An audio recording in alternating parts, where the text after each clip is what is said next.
Hi, we are live, 9 o'clock, Monday evening. I just checked the clock on my computer. And here is Lolita Reed with a short tutorial, short video guiding you to clarity. And as I promised yesterday, today I'm going to talk about self-love. And one might wonder, what kind of business coach are you if you are going to talk about self-love? So my answer is the one who is talking about self-love. And especially if you are startup, you are entrepreneur or solopreneur, and you are working and developing your business, this topic is for you. And this topic is for everyone who is looking to improve the main relationship of all, relationship with themselves. But okay, so I'm not going to keep you very long today. Hi Clara, hope you're doing well. I'm not going to keep you very long today because the self-love topic will be a series of videos. So today I just will start with the first one, and then we will continue. So as I said yesterday in my short video, I said that self-love, the one that I'm going to talk about, is a bit different from self-care. I'm not going to talk about your 8-hour sleep. I'm not going to talk that you have to exercise 5 times a week. I'm not going to talk that you have to eat healthy. All this is very important. It is very important as a building muscle for self-love. What I'm going to talk about is self-love that opens our heart, that opens my heart, that opens your heart, and helps to have the most beautiful relationship. And everybody has to find their own way how to love themselves. Trust me, there is no one rule that would say, look, do that, and here you are. No.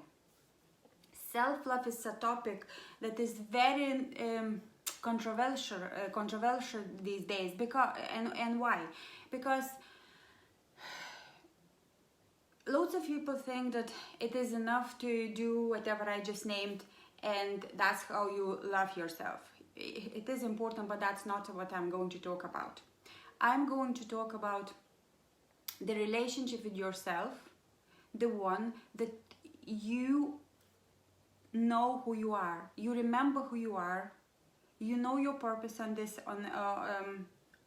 earth, in this community. You know what you want to do, and you go and do it with love, and what is most important, with loving yourself. So that's what I'm going to talk. And it is very,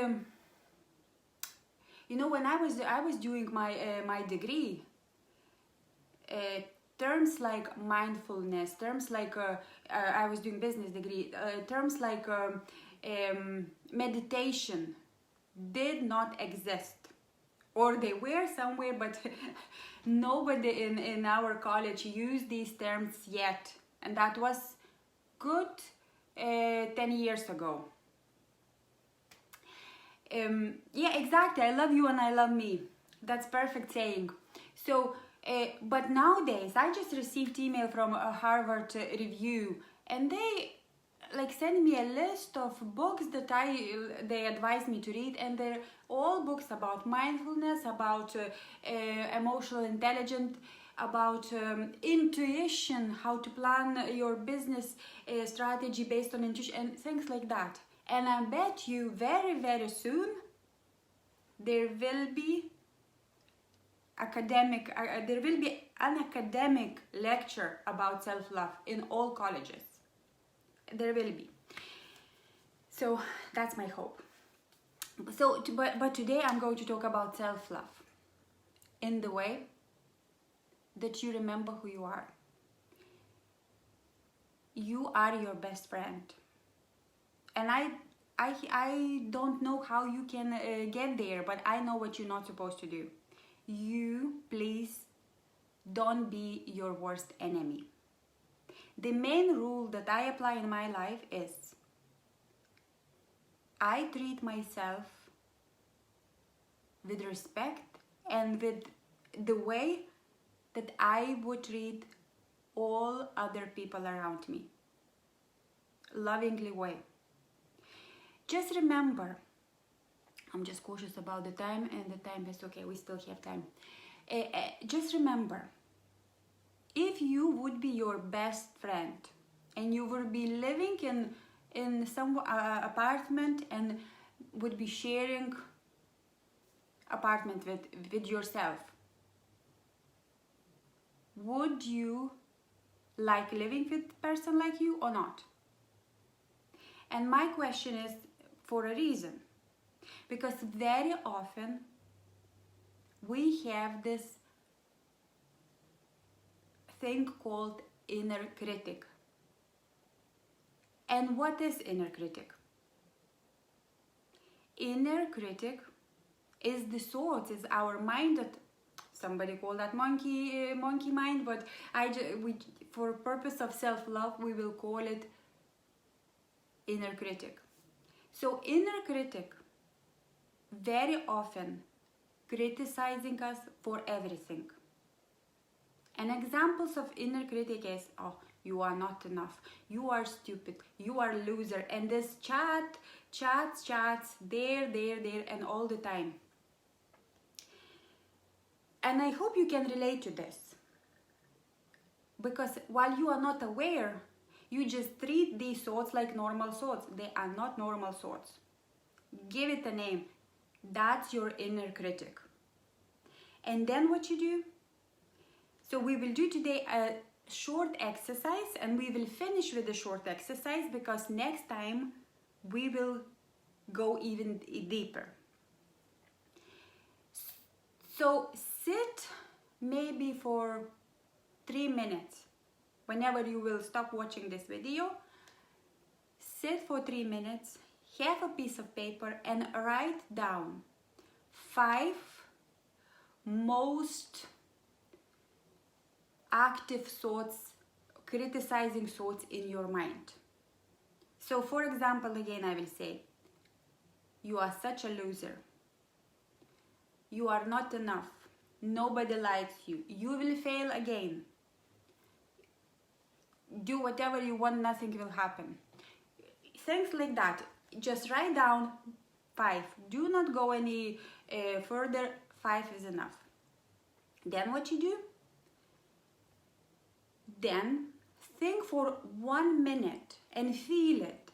Which one of these inner critic thoughts are most active? You can close your eyes. You can just, maybe you already know which one, because one of these 5 will be most active. Circle that, and that's your dominant inner critic thought.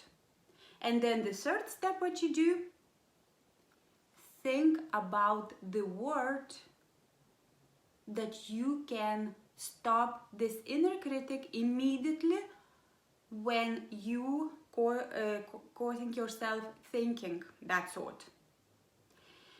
So recently, of course, there are many words such as delete, stop, shut up, do not swear, but if you need to swear, use a swearing word, it's okay sometimes. Recently I was watching a video with Joe Vitale, and he uses word cut because he uses the word cut in other modality, but cut as well, so you can just cut, say cut and stop. That's it. So you silent inner critic. When you silent inner critic, you do that with awareness, and you, like I said before, you just watch your thoughts. You just watch your thoughts. Immediately, if the thought like this come, you just say your word, stop or cut or whatever. So your homework is for this week,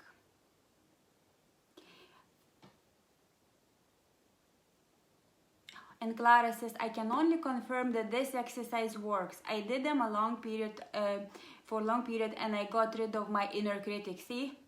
Yeah, thank you, Clara, for sharing this. I do that myself, and I have less and less limiting inner critic thoughts or limiting beliefs presented by inner critic. So your homework for this week is write 5 most active inner critic thoughts. Then think for 1 minute which one is the most dominant, circle it, and then for that limiting thought, that inner critic thought, think about the word that immediately stops that thought being in your mind. I will write a bit more about it in the comments, so you can come back to this video and read. I will create a like small manual so you can do this exercise properly. But please do it, and then also join my challenge on Facebook. This week is 2, and we are doing I love you phrase. Last week we did I am enough. This week we are doing I love you phrase, and you can put your name, or you can say I love myself, what is most handy for you. And the purpose of all this is to find the way to your heart, because your mind is always working and will never stop working until you will not find the way to your heart, and then beautiful things will happen. I will finish this video with a quote from Janet Bray-Atwood. If I open my iPad, and this quote contains everything we need to know for this week. So here it is. There is no higher truth than love. Our job is to align ourselves with the truth of who we really are, who we are born as, and who we will die as. Love. And that beautiful quote is by Janet Bray-Atwood, and from her beautiful program, Mastery of Self-Love, which I'm going to do few workshops in Norway and in the Netherlands. So please follow me on Facebook or join my blogs, and please come along and join us. So then, till next week, please love yourself. As Clara said, I love you and I love me. Go and enjoy this beautiful life and the beautiful relationship with yourselves. Thank you.